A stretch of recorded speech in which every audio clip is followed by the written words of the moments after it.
Hello guys, so right now we're gonna talk about how to backup your WhatsApp.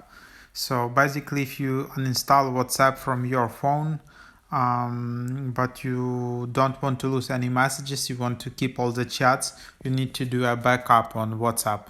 So in order to do that, you need to go to settings menu in bottom right corner, click chats and then click chat backup.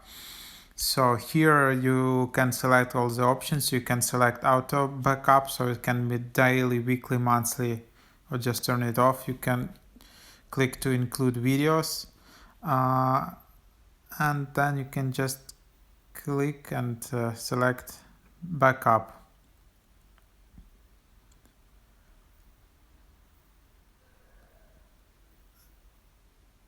Yes, so this is how it's done.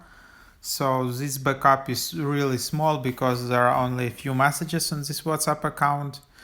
Um, and like so, as it said here, if you lose your iPhone or switch to a new one, your chat history is safe and you can restore the chat history and media when you reinstall WhatsApp.